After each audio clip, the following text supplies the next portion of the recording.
Well, I was standing coming outside waiting on my son to come out. He's leaving and I wanted to give him a hug goodbye. But I thought I'd just kind of touch base with everybody for a minute. But I just wanted to, my sister, one of my older sisters, she's been in the hospital, the one that lives across the street from me. Like I have two older sisters. And when I was born, my oldest sister, she wasn't too happy with me because I was messing up her little, having mom all to herself. But anyway, my little sister came along, and my parents worked. So the sister that lives in Florida, she took my little sister, and the one across the street took me. And so they took care of us, and they each had one of us. And I'd go to work with her, I'd go to school with her, I went everywhere with her. There's not a day in my life that she wasn't, with me. But anyway, she's been in the hospital. She was in the hospital for almost a month, and then she came home for 2 days. She was home, well, not even 2 days, but when I come back from Florida, she had come home the next day, and then I had went over to talk to her, tell her about everything, and I found her having seizures and not being able to communicate. It was as if she could see, she was looking through us, she couldn't see. But anyway, she called the ambulance. They went back to the hospital, and she was put from a local hospital to a bigger hospital. And yesterday, reality was kind of given to us, and they told us that her organs are shutting down. Her kidneys have already shut down. Her liver's shutting down. Her heart and her lungs. She has water on her brain. She has a bleed in her stomach. They can't operate because of they have to use dye to find what's bleeding, and the dye will finish off the organs that she has going because they're barely functioning. She doesn't recognize anybody, and that probably hurts more than anything. It's like she doesn't communicate. She don't really know how. She can repeat what someone says, but that's all. The last 2 days, they've got her in a coma, and they're just seeing what they can do. She has some kind of crazy virus that has been causing the pneumonia all this time, which caused the seizures, which caused the water on the brain. So they've been draining it, and they're still doing everything that they can. They're doing everything they can to bring her back to us. But, yesterday was, and she's septic, too. That was the other one. It's like she just, this time was very different for me. I always knew she'd come home, but this time I'm really scared. But, it's been very hard to lose another sister like this. And after losing my mother and daughter, I just like, God, I feel cursed. But yesterday when I was talking to her, I know how she is, and she's been, and I told her the truth. I was like, I think she heard me. I hope she did. I told her, I was like, they're telling me that you're not coming home this time. And I believe it this time. And I'm dying inside because you promised that, we were going to go close together. And it's almost the anniversary of the day my daughter died, April 6th. And I was like, I can't do this. I'm being selfish. And I can't do this right now. And I've never been without you. I've never done anything without you. So, please, they're telling me you're not coming home. I really believe it. And I know her. And now that she knows, I'm hoping to God she'll fight back because she don't like to be told what to do. She don't like it at all. So, I don't know. I still have a little tiny thread of hope, but then I'll get to talk to her one more time. I hope so. I want to. And no, I don't think I can make it. I don't know if I can. I don't think I can go through that again and have my heart ripped out of my soul.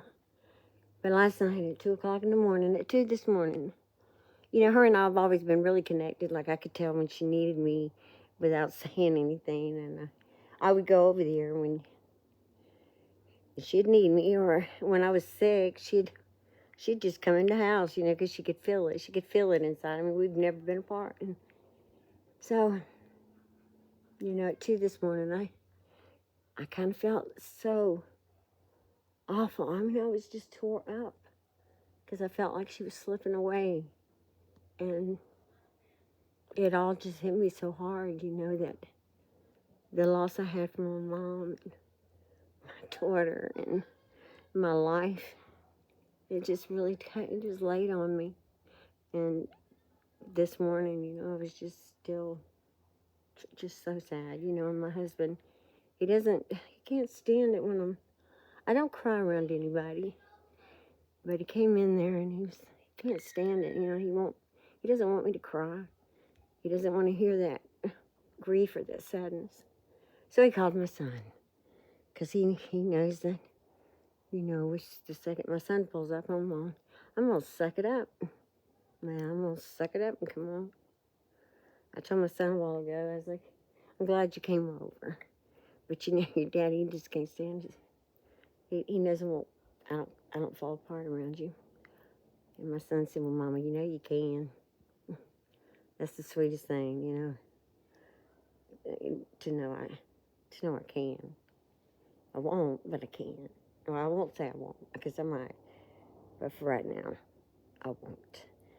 But anyway, I just want to tell you all I miss you.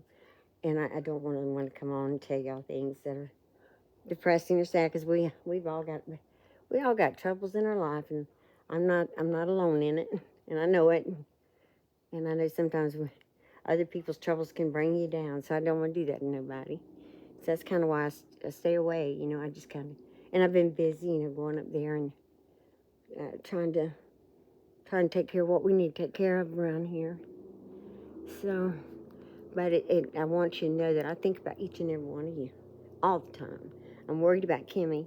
I mean, she's so silly, I know, but she's real, and I worry about her because you know, I haven't been on here, but when I did get on here for a minute, I haven't seen her name pop in anywhere. And I was thinking about, I think her name's Melanie. I might be saying that wrong, but you know, when she first commented to me, I thought she was going to be kind of snippy or mean or something, and I was just ready for it. You know, I'm ready for it. If I'll stand my own. But it turned out, you know what? She's been kind of a blessing to me, because what she does say to me, I can tell. You know, she's the one that speaks what's on her heart. Really, not really so much on her mind. It's on her heart. Her comments are very thought out, and she, you know, I don't know, there's just something about her that I do appreciate a lot. And there's been a few times that she just gave me something in her comments, a scripture maybe, that you know, that just really profoundly helped me.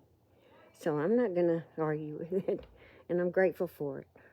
Just like I'm grateful for everyone, good, bad, or whatever comments, because each one of them I read and I study it and I think about it, and I apply it if I need to, and I let it go if I need to. And I'm thankful always. And I'm thankful for each one of y'all that come into my world. And I promise no more I'll try not to get on here with no more sadness. Um, do have a story to tell y'all, but I won't tell you right now. And it's not sad. It's crazy as hell. And it's funny. And of course it happened to me. Everything does.